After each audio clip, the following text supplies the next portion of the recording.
Pois é, gente. Vamos então dar início aqui, né? Guardando só mais uns minutinhos. Eu acho que vocês conseguiram ouvir a música. Essa música chama Tipo Borboleta e é de um cantor nada famoso. Eu conheci ele através das redes sociais. O nome dele é Phil. E ele escreveu a letra dessa música para a irmã dele, que passou por alguns problemas. E ele, acompanhando esses problemas da irmã, escreveu essa música Tipo Borboleta. E nessa letra ela tem algumas frases que são muito marcantes. E para nós que estamos aí no Setembro Amarelo, ela traz alguns significados, né? Ela tem bastante força, né? Depois eu vou colocar o link da música para vocês acessarem no YouTube e tudo mais. E terem o contato com essa letra, que é muito forte, ela cala muito fundo. Agora que já está dando o nosso horário, então, vamos... Oi, Zildir, boa noite, Clarice, tudo bem? Nós vamos, então, fazer a nossa prece para iniciarmos a palestra dessa noite. Palestra não, nosso bate-papo, tá bom? Então vamos agora fechar os nossos olhos, vamos elevar o pensamento a Deus, nosso Pai, a Jesus, nosso Mestre, pedindo que a presença de Deus nos envolva. Vamos nos ligando com a equipe espiritual da nossa casa, os laços eternos, sentindo o acolhimento, a presença bondosa dos nossos guardiões e de todos os nossos amigos da espiritualidade. Que eles possam, nesse momento, nos intuir, nos tranquilizar e nos auxiliar nesta conversa para que possamos tirar os melhores ensinamentos, principalmente sobre as palavras de Jesus. Obrigada, Senhor, fica conosco hoje sempre. Que assim seja. Bom, então hoje nós temos aí um bate-papo sério. É uma conversa que é para falar sobre uma situação que é muito tratada como tabu, sempre tratada como tabu. Vamos conversar sobre suicídio. E por quê? Porque nós estamos aí no meio do Setembro Amarelo, já chegando para o fim desse Setembro Amarelo. Boa noite, Verinha, tudo bom? Tudo bom, Paty? E esse Setembro Amarelo, o que é? É um momento onde as comunidades em geral, no mundo inteiro, vão e falam sobre esta situação que é o suicídio, que é a eliminação da própria vida. E as pessoas têm aí diversos artifícios, né, para comentar o suicídio. Entre eles, a eliminação da dor, o fim de um sofrimento. E todos esses comentários, eles servem de apoio, de desculpa, para as pessoas pensarem em tirar a própria vida. Nós vamos pensar, primeiramente, do lado material. As pessoas, muitas vezes orientadas de forma materialista, elas creem que não existe nada além desta vida. Então, que nós estamos num momento, vivendo neste corpo, e quando esse momento de vida findar, acaba tudo. Essa é uma teoria muito recorrente. Hoje em dia, a gente tem diversas outras correntes que mostram que não, que a vida não é só este momento, que nós temos uma vida, que nós somos espíritos vivendo uma condição encarnados. E quando nós pensamos dessa maneira, pensar em suicídio significa que eu vou acabar com o meu corpo e não com a minha vida. E muitas vezes as pessoas não têm esta visão de que o que morre é o corpo. E ela acredita que a morte vai trazer fim do sofrimento. Fim do sofrimento. Quando nós temos uma doutrina esclarecedora, como é a doutrina cristã, independente da bandeira agora, a doutrina budista, a doutrina judaica, uma doutrina que nos direciona a um Deus, que nos direciona a um Pai, essa condição de a morte do corpo elimina a vida, ela se encerra. Nós não podemos acreditar nisso. Agora, o que é que nós observamos nos estudos que nós fizemos sobre a questão do suicídio? A pessoa alega dor intensa, uma dor que ela não sabe de onde vem, não sabe de onde para onde vai. Ela alega tristeza profunda, também com essa sensação de não sei de onde veio, não sei por que eu estou me sentindo assim. Ela alega pobreza extrema ou um problema de saúde muito grave, que não tem cura. E, infelizmente, a gente se vê bombardeado aí na mídia, pelo cinema, pelos livros, de histórias onde isso acontece e as pessoas saem felizes de situação assim. Por quê? Porque apresentam apenas a questão do corpo físico. Não apresenta a questão da espiritualidade. Quando nós pensamos um pouquinho a mais sobre essa espiritualidade, nós vamos ver que acabar com a vida do corpo não acaba com os problemas que a gente enfrenta, porque a tristeza, a angústia, as dores, elas não têm a sua causa unicamente no corpo que nós estamos vestindo hoje.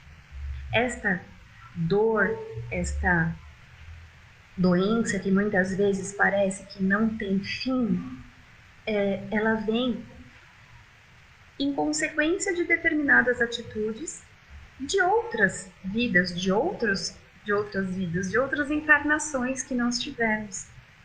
E esta é a vantagem da orientação reencarnacionista. Nós sabemos que Jesus disse, que ele aliviaria as nossas dores, estaria conosco, e quem caminhasse junto com ele teria o seu jugo leve a carregar, o seu fardo que não é pesado. Por que o fardo com Jesus não é pesado? Porque o jugo com Jesus é leve. Porque ele nos mostra não a vida na matéria, ele nos apresenta a vida espiritual. E quando nós pensamos nos momentos que estamos aqui, 30, 40, 50, 60 anos, 20, 12, 13, esse peso é muito pequeno frente à eternidade, que é para lá que vamos caminhar todos nós, correto? Agora, quando nós não temos essa visão ampla de que este corpo perece, mas o espírito se liberta, e nesta liberdade este espírito busca alçar voos mais altos, novos aprendizados, é onde nós encontramos os dados que vemos nos jornais, na TV, hoje em dia qualquer página de internet que a gente abre apresenta. Um suicídio a cada 40 segundos. Nós já estamos online aqui há 13 minutos. Então vamos imaginar aí quantos suicídios já aconteceram no mundo enquanto nós estamos aqui conversando. E aí nós temos então, lá no livro, no Evangelho segundo o Espiritismo, o capítulo 5, que diz assim, no item 16, o suicídio e a loucura, e começa com a seguinte frase: a incredulidade, a simples dúvida sobre o futuro, as ideias materialistas, numa palavra, são os maiores incitantes ao suicídio, produzem a covardia moral. Então, lá no Evangelho segundo o Espiritismo, a gente tem essas palavras, A incredulidade, a simples dúvida sobre o futuro, nos traz a ideia, a falsa ideia, materialista, de que não existe nada além disso. Poxa vida! O que as nossas crianças, os nossos adolescentes têm vivenciado hoje? Um momento excessivo de presença na internet, um momento excessivo de presença na televisão, Eu costumo dizer que as crianças hoje em dia, elas são mais rápidas do que nós em muitas coisas. Hoje a gente coloca uma criança na frente de um computador, ele sabe qual é o botão que liga, ele sabe como acessar a página da internet que ele gosta. Quem tem criança em casa já deve ter vivido situações assim, onde a gente estava meio perdido em relação a alguma coisa e vem uma criança ou um adolescente e eles percebem toda aquela situação e fazem e facilitam até a nossa vida em alguns momentos. Tudo isso é muito bom, mas tudo isso dá acesso para essa criança, para este adolescente, a um outro mundo. E foi nesse outro mundo dos aplicativos que essas crianças gostam que eu conheci o Fio. E conheci outras coisas, conheci outras pessoas. É um aplicativo que os adolescentes amam muito. Quem tem adolescente em casa sabe qual é esse aplicativo que eu estou comentando com vocês. Eu não vou fazer propaganda dele.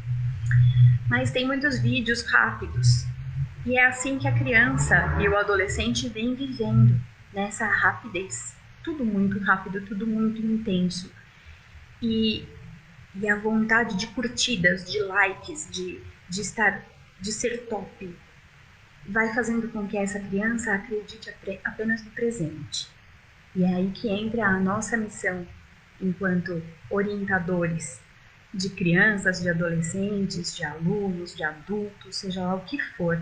Quando nós nos fixamos apenas no presente, no like, na curtida, no bom comentário, a gente não deixa de ser resiliente, deixa de perceber que situações difíceis acontecem na nossa vida, situações complicadas acontecem na nossa vida.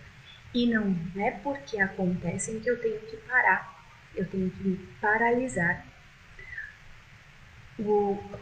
A campanha do Setembro Amarelo ela é muito importante, mas mais importante que a campanha é como eu me porto em relação às pessoas, como eu falo com as pessoas, como eu me dirijo num comentário para alguém. Isso a gente não vivencia muito aqui na nossa página do Laços, porque normalmente as pessoas que comentam aqui são muito centradas, muito prontas, né? Muito precisas dentro da questão da doutrina e do amor ao próximo. Não a doutrina espírita, mas a doutrina cristã.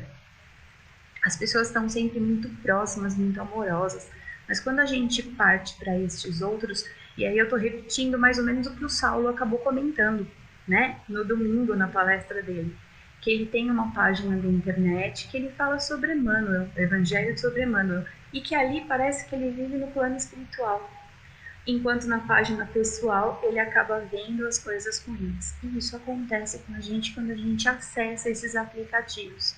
A gente vê gente dizendo assim, o seu cabelo é ruim, porque você é isso, porque você é aquilo. Os comentários que a gente tece não elevam, não enaltecem a boa vontade daquela pessoa em fazer determinada coisa. E a gente se choca quando a gente ouve dizer que um adolescente de 16 anos cometeu suicídio. Mas a gente não tem a visão deste outro lado, porque muitas vezes nós adultos dizemos assim, isso é brincadeira de criança, eu não vou me preocupar. Esse vídeo que ele está vendo, é coisa de criança, daqui uns dias passa, daqui uns dias ele não vai querer ver mais. Só que isso não passa assim. Essa criança precisa de orientação, esse adolescente precisa de orientação. E nós estamos vivendo num momento que não são só as crianças e os adolescentes que precisam de orientação. O confinamento fez com que nós ficássemos dentro de casa e fechados em nossas paredes pequenininhas do nosso lar. Muitas vezes, eu vou relatar o que acontece comigo, muitas vezes eu passo o dia inteiro sozinha. E este momento do sozinho é onde nós começamos a ver quem nós realmente somos. Eu nunca fui uma pessoa de ficar em casa. Eu estava sempre em atividade, cantando no coral, fazendo apresentação, indo no cinema. Eu não tinha tempo para estar dentro, trabalhando, né? Não era só diversão na minha vida, não. Tinham outras coisas. Só que o tempo que eu ficava na minha casa era muito pequeno. E agora o tempo que eu passo na rua é muito pequeno. Então alguns problemas, algumas situações internamente começam a chegar. Por que é que a minha vida é assim? Por que é que eu estou sozinha agora? Por que é que estes momentos... E isso, gente, vai se transformando numa bola de neve. Vai se transformando em situações que muitas vezes a gente não tem condições de absorver sozinho. Então, nessa campanha do Setembro Amarelo, é a questão de dar voz e ouvido para as pessoas. A necessidade de falar sobre suicídio, esclarecer para as pessoas, olha, a sua vida não é só isso. A sua vida não é só esse momento. Experimenta, busca uma coisa nova. E eu vou dizer para vocês, assim, com todo o conhecimento de doutrina que eu tenho, teve um mês aí atrás que eu pensei assim, socorro Deus, não tá dando mais para viver nesse mundo. Juro para vocês. Passou essa ideia assim, mas não a ideia de cometer o suicídio, mas de dizer, Senhor, vamos acabar logo com essa situação, vamos dar um passo à frente. Foram semaninhas complicadas, porque a gente vai vivendo com aquela situação que está dentro de nós. Só que quem tem orientação vai buscar o quê? O estudo, o esclarecimento. E aí você pega o celular e manda mensagem para um amigo e fala assim, eu não estou me sentindo bem hoje. Não estou conseguindo raciocinar direito, me ajuda? E aí o amigo retorna e diz assim, que tal fazer uma prece? Que tal você levar o pensamento? Vamos ler o Evangelho junto? Vamos fazer uma leitura junto? E aí esse amigo acaba te erguendo, te trazendo uma sensação boa, uma coisa boa. O que acontece com as outras pessoas que não têm essa orientação? Se ela cai nessa situação de tristeza, de por que eu estou vivendo assim? Se ela não tem esse cuidado, esse quem a cuide, ela pode se deprimir. E a depressão é um dos grandes fatores hoje em dia do suicídio. Só que suicídio não é solução. Se a gente for um pouquinho adiante, lá no Livro dos Espíritos, no capítulo, na quarta parte do Livro dos Espíritos, das Esperanças e Consolações, tem um item que chama Desgosto pela Vida, Suicídio. Lá no Livro dos Espíritos, a questão é 943. E a pergunta é assim, Kardec colocou esta pergunta para os Espíritos. De onde vem o desgosto pela vida que se apodera de certos indivíduos sem motivos que justifiquem? Kardec disse assim, e os Espíritos responderam assim para Kardec, olha só. Ociosidade, falta de fé, saciedade. E como é que se combate isso? Pelo trabalho, pela busca de um trabalho no bem, algo que te faça bem. Nós temos aí uma condição muito grande hoje em dia. Nós não tínhamos tempo para nada, agora nós temos tempo para tudo. Então nós temos tempo de estudar, nós temos tempo de ler, de nos aprimorarmos, nós temos tempo de até pensar o que é que eu posso fazer como um hobby. Quanta gente não descobriu que sabe pintar, que sabe bordar, que sabe fazer crochê, porque esse tempo ocioso foi se transformando em alguma coisa positiva. Este é o nosso objetivo, mostrar para as pessoas que dentro daquela tristeza, daquela dor, existe uma situação a ser conhecida. Se a dor é muito intensa, se a doença é muito grave, o que é que eu preciso aprender com ela? E aí o conhecimento não está fora, o conhecimento está em si, né? Então nós temos aí o conhece-te a ti mesmo. Precisamos então nos autoanalisar. Por que é que essa dor é tão intensa? Por que é que a dificuldade é tão grande? E quando a gente começa a procurar o porquê, a gente não tem tempo para pensar em situações de fugir daquilo, mas sim de buscar entender. Muitas vezes, quando nós estamos dentro de um problema, nós precisamos, as pessoas sempre dizem assim, dê um passo para trás, enxergue o problema como um todo e tente encontrar ali a solução. Quando nós nos deprimimos, nos fechamos nessa angústia, nesse desgosto pela vida, é exatamente esse passo para trás que a gente não tem coragem de dar. Porque se a gente tiver coragem de olhar o problema de fora, a gente tem coragem também de encontrar as soluções. Luciana, mas aí eu vou colocar para vocês uma situação que eu vi. Mas, Luciana, eu tenho uma doença chamada fibromialgia. Meu corpo inteiro dói, o tempo todo ele dói. Eu não consigo levantar direito o braço, não consigo mexer muito bem as mãos. Quando dói? A pergunta tem que ser essa. Quando dói, eu não posso fazer. Eu não posso mexer o corpo, eu não posso mexer a mão, eu não posso... Tudo bem, mas eu posso fazer outras coisas. Eu posso usar a minha fala. Eu posso, hoje em dia, os programas de computador, quase todos eles, têm um microfoninho que você grava tudo que você quer. Então, olha que bênção se você puder usar o seu tempo, mesmo com a dor intensa, que a gente sabe que quem sofre de fibromialgia tem uma dor intensa, você gravar uns áudios, fazer uma montagem, uma leitura, pega um livro bom que você gosta, grava o áudio desse livro, de você lendo esse livro e divulga para os seus amigos. Quantas pessoas não têm a visão e gostariam de ler aquele livro que você tem? E você pode, comodamente, dentro da sua impossibilidade, auxiliar alguém que pode menos naquele instante. A ideia dessas gravações de áudio acabou acontecendo porque, como professora, sem poder dar aula para os meus pequenininhos de 6 anos, a ideia de só escrever para eles o que eles tinham para fazer, eles não conseguiam ler. E aí veio a ideia de gravar os áudios. Então eu gravo todas as minhas aulas falando para eles. E por que áudio e não vídeo?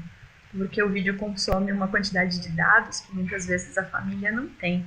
E aí o áudio vem como um: oi gente, bom dia, a professora hoje vai falar com vocês sobre tal coisa. E só de ouvir a voz da gente, algumas mães deram retorno: nossa, professora, ele não queria fazer, agora que ele escuta a sua voz, ele faz. Então são situações que a gente vai aprendendo com o tempo. Quando que nós imaginaríamos que um dia nós íamos ter que gravar áudio para dar aula para as crianças? Nunca. Mas as possibilidades surgem. Quando eu estou com uma dor muito intensa, que eu não consigo fazer uma coisa porque está muito, muito difícil, muito complicado para mim, eu procuro auxiliar o outro com aquelas possibilidades que eu tenho. Essa é uma forma que está lá nessa pergunta, na 943 do Livro dos Espíritos, onde onde os espíritos vão dizer assim: ó, trabalhar, estudar, auxiliar o outro e a si é a forma de buscar uma felicidade sólida, uma felicidade verdadeira, uma felicidade que é aqui que a gente vai sentir, não é em outro lugar. Muitas vezes as pessoas dizem assim: ai, porque eu preciso, a minha vida não tem sentido, eu não sou feliz aqui. Você não é feliz aqui, você vai ser feliz onde? Como nós vamos ser felizes se nós não utilizarmos esse processo da felicidade enquanto nós estivermos encarnados? A gente não pode deixar para amanhã o que pode fazer hoje. A gente não pode esperar depois conquistar alguma coisa que eu não faço agora. Sabe a história do semeador? Ele plantou para poder colher. E é assim que nós precisamos fazer. Então, nessa questão, ele vai nos dizer que o trabalho é muito importante. E aí não depende se o trabalho é aquele trabalho material, remunerado, que eu faço porque eu gosto, que aquilo vai me trazer prazer, satisfação, ou é um trabalho voluntário, onde eu posso gravar áudios e mandar lá para os orfanatos para contar uma história para as crianças. Olha que interessante. A minha dor física me impede de ir até lá fisicamente, mas não impede que minha voz chegue, que o meu olhar chegue, certo? Lá na questão 944, diz assim, Kardec pergunta assim: o homem tem o direito de dispor de sua própria vida?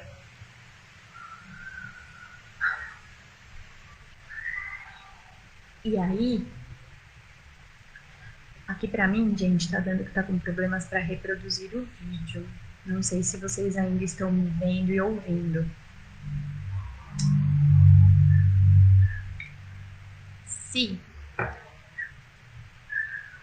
vocês estiverem vendo e ouvindo, eu vou pedir para alguém mandar uma mensagem no meu WhatsApp.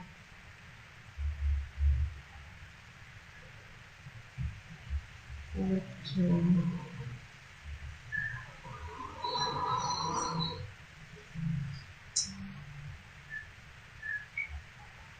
Sim.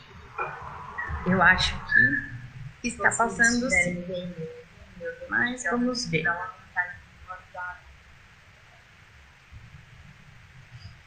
Então vamos continuar aqui, né? Conversando aqui. Ah, obrigada, Renata. A Renata mandou aqui, ó, tá normal. Então eu vou falar às cegas, tá bom? Porque eu não tô vendo aqui nada, não. Então, diz aqui, né? De dispor. O homem tem o direito de dispor de sua própria vida?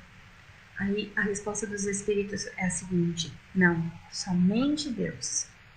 Então não dá para eu pensar que eu posso fazer da minha vida exatamente o que eu quero, tudo que eu quero, do jeito que eu quero. Nós precisamos saber e ter certeza de que Deus está nos direcionando para aquilo que é melhor. E nessa direção, Deus tem um conhecimento muito maior do que o nosso.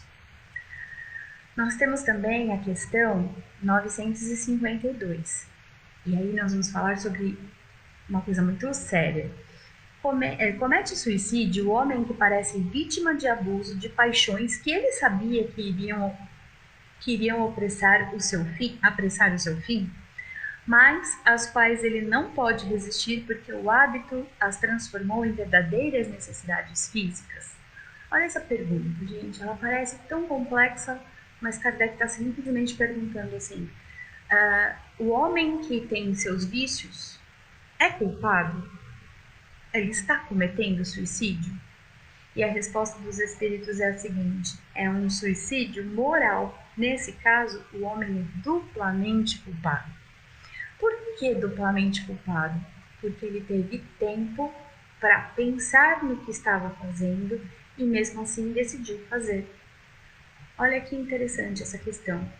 Então nós temos aí diversos vícios, né? Nós podemos ter o vício na bebida, o vício no cigarro, o vício nos remédios. Estes vícios acabam apressando o nosso desencarne, a nossa morte física, por intoxicação, por diversas situações. E quando isso acontece, o homem é culpado pelo que está acontecendo? Sim, ele é culpado, e duplamente culpado. Porque aí nós vamos entrar em duas categorias de suicídio.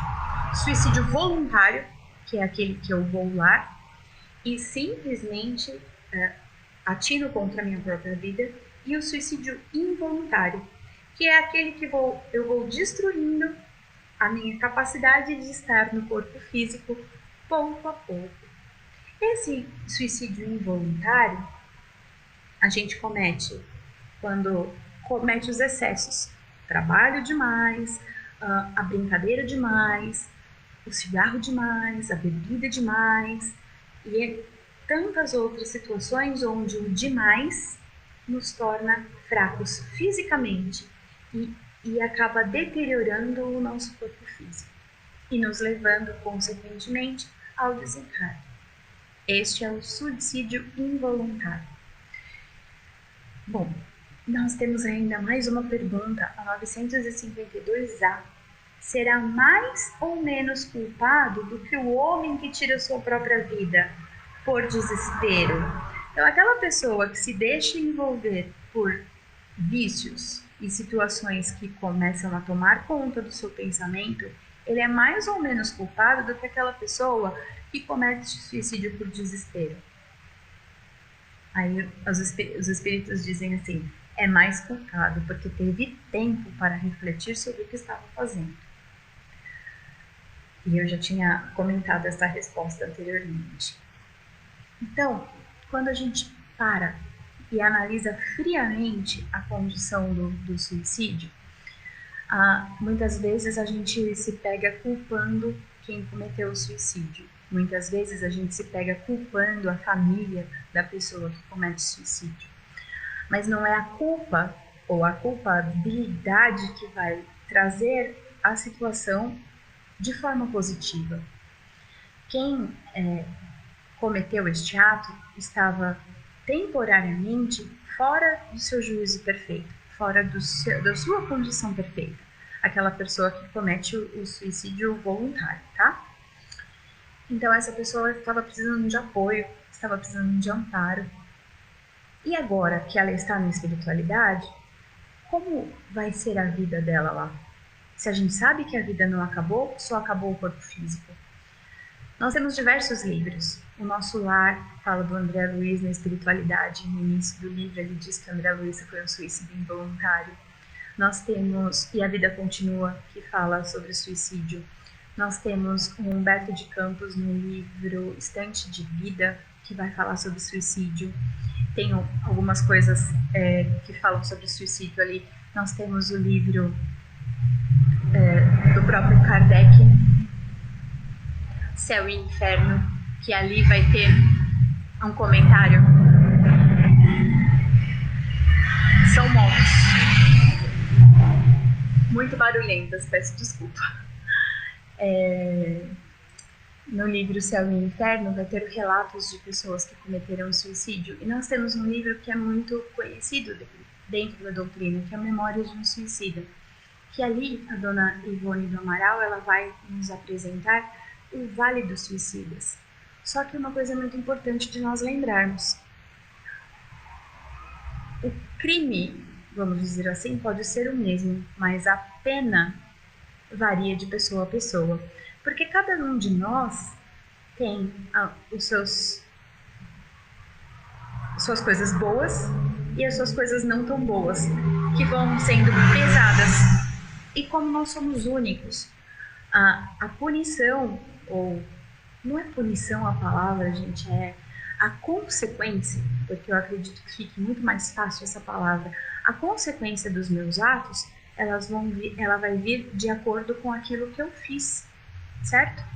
Então, por mais que a pessoa tenha tido a mesma vida, vivido ali, a gente fala isso dos filhos, né? Normalmente a gente fala, meus filhos foram criados iguais, a mesma educação, eu fiz do mesmo jeito, mas cada um foi para um lado. Isso acontece o tempo inteiro.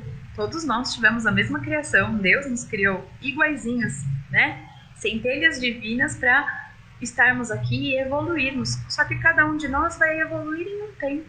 Então, do mesmo jeito, a consequência dos nossos atos, e essa palavra fica muito melhor, a consequência dos nossos atos vai vir para nós de acordo com aquilo que eu já vivi em outras encarnações e até mesmo nessa. Outro dia, conversando com uma pessoa pelo Facebook, ele me perguntou assim, mas Deus perdoa quem se suicida? E aí eu vou plagiar o Divaldo. E Divaldo diz assim, e Deus precisa perdoar alguma coisa se nem ofendido ele se sente? A gente só precisa de perdão, a gente só precisa buscar o perdão quando nós só precisamos de quando o outro se sente ofendido. Então eu posso estar aqui falando tudo isso para vocês e alguém mais tarde me mandar uma mensagem, nossa Luciana, o que você disse me magoou tanto. Então eu posso estar eu estou tentando usar palavras tranquilas para falar sobre o assunto, me baseando na doutrina e tudo mais. Mas se a pessoa se sentiu ofendida, eu tenho por obrigação pedir perdão para ela e explicar tudo o que eu fiz, por que eu fiz essas escolhas. Porque a pessoa não está comigo, né? Então, se ela se ofendeu, eu preciso sim pedir perdão, mas Deus não se ofende. E se Deus não se ofende com o que a gente faz, não é para Deus que a gente vai pedir perdão. O nosso irmão que cometeu o ato do suicídio, ele não vai pedir perdão para Deus.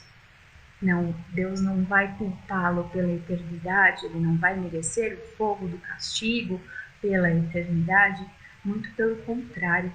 Nós temos aí a pedagogia da reencarnação e é assim que Deus vai nos mostrar o melhor caminho a seguir. Olha, filho, você errou. O que você fez não foi bom. Você foi contra a maior presente que eu te dei. Você foi contra a sua própria vida. Então vem cá, vamos reparar isso? E Deus nos convida para reparar, nunca para nos julgar. E esse é o grande diferencial da doutrina espírita, das doutrinas que falam sobre a reencarnação, né? a pré-existência da alma e a continuação da vida. Nós acreditamos que existe a possibilidade de reparação daquilo que fez. É claro que essa reparação vai vir com algumas consequências. Então, se o suicídio foi por vamos usar o exemplo do livro Memórias do Suicídio, um tiro na têmpora, eu vou vir com dores de cabeça intensas, com problemas no cérebro. Então, a espiritualidade, com problemas cognitivos, a espiritualidade ela nos abre um grande leque mostrando quais são as consequências, mas o castigo eterno ninguém vai ter. E uma coisa que é muito importante, a gente precisa lembrar, é que o nosso irmão suicida ele precisa da gente. E nós precisamos estar sempre em oração, em vibração. Se eu conheço alguém que cometeu suicídio, eu preciso colocar o nome desse nosso irmão ali na caixinha de vibrações, ou na hora da minha prece, pedir para que Deus o ampare, que ele seja socorrido, que ele seja amparado, que seja lhe dado uma nova chance. E nesse processo de nova chance, nós vamos cercando esse irmão de boas energias. Da mesma forma, nós vamos fazer com a família, porque a família que, quando sofre uma perda assim, bruscamente, essa família também se sente órfã. O filho, o pai, o irmão, o marido, seja lá quem for, essa pessoa sente a falta, sente a ausência e ainda se culpa pelo que aconteceu. Então, essa família precisa de amparo, essa família precisa de ajuda. E nós, espíritas ou não, porque aqui o Facebook é aberto, todo mundo pode assistir essa live, se nós temos ou não uma orientação religiosa, nós temos o dever, enquanto pessoa, de apoiar e dar amor, que essa é a primeira forma de praticar a caridade. Eu perguntei até para a Renata hoje à tarde, que é a minha amiga, se eu já tinha contado para vocês em alguma live sobre a história do mergulho. Então eu não me recordei, a Renata disse que não, na última live eu não falei sobre isso, mas se eu já contei essa história, eu vou contar de novo. E peço desculpas para quem já ouviu. Há alguns anos atrás nós viajamos e nessa viagem nós fomos fazer mergulho de cilindro. Eu sou extremamente medrosa, eu morro de medo de água, não do chuveiro, nem para beber, mas eu morro de medo de rio, de mar, de afogar, então eu tenho muito medo disso. Só que eu corajosamente fui fazer um mergulho de cilindro. Coloquei todos aqueles paramentos, coloquei o galão de cilindro. Vamos pular na água? Não conseguia nem pular do barco para a água, não ia. Aí o instrutor que ia comigo fez, não, vamos descer pela escada.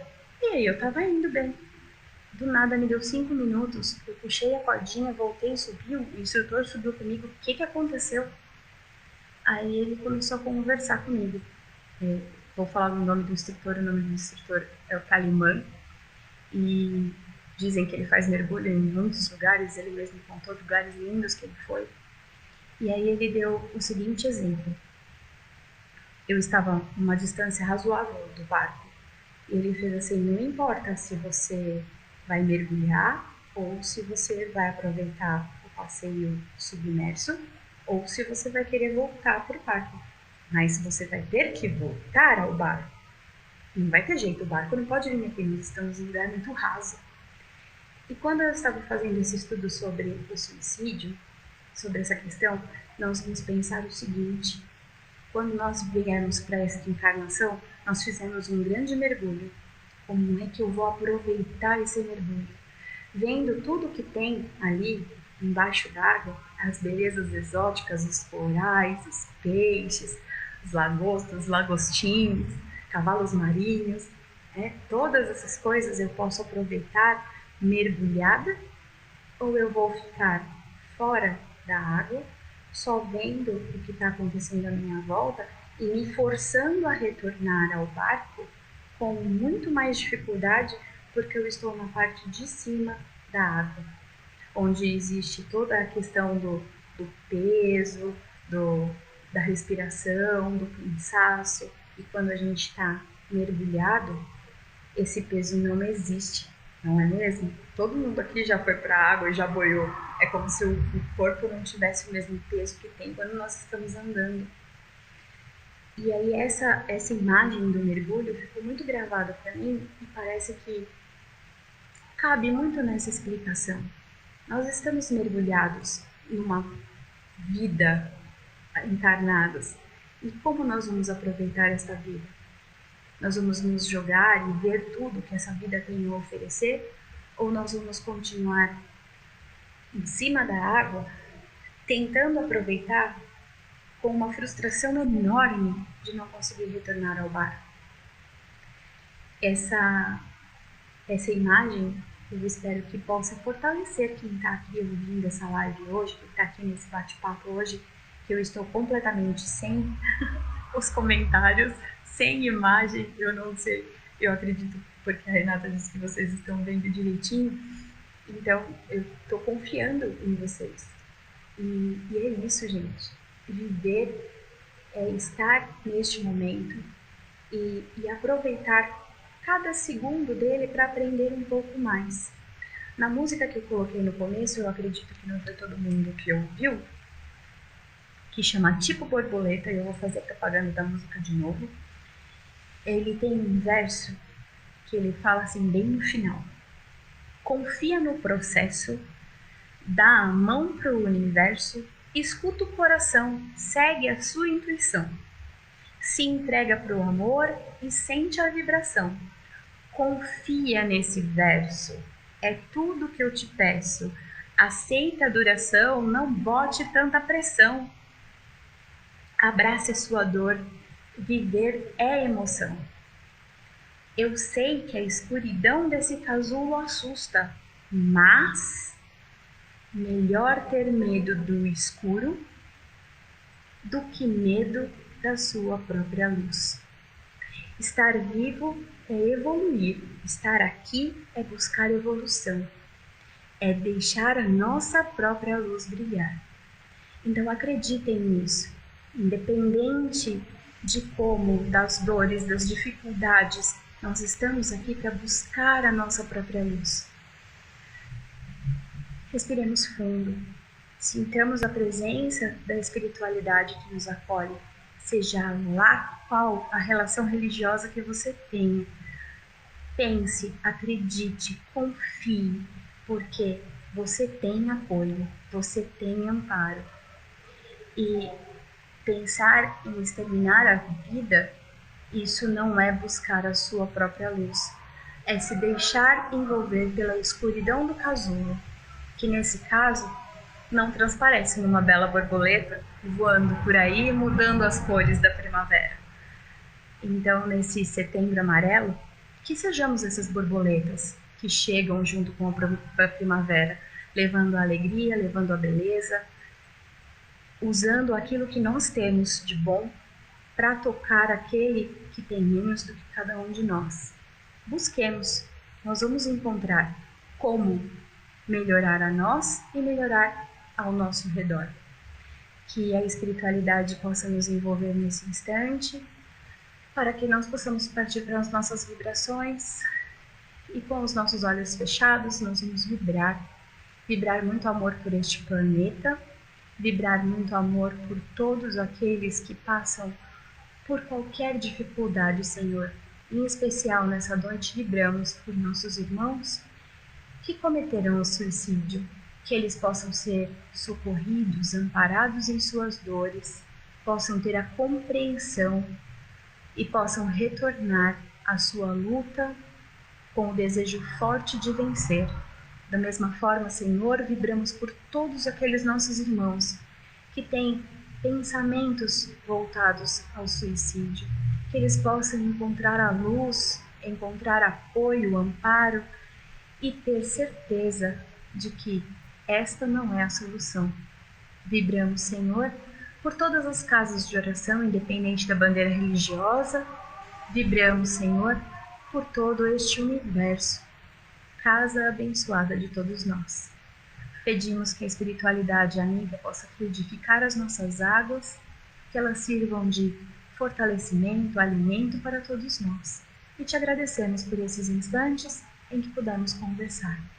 Fica conosco, Pai, hoje e sempre. Que assim seja, graças a Deus.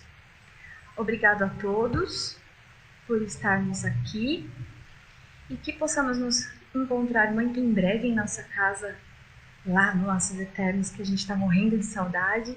E enquanto não puder, a gente vai conversando por aqui. Obrigada, desculpa por ter passado do horário, viu, gente? Um super beijo para vocês e até a próxima.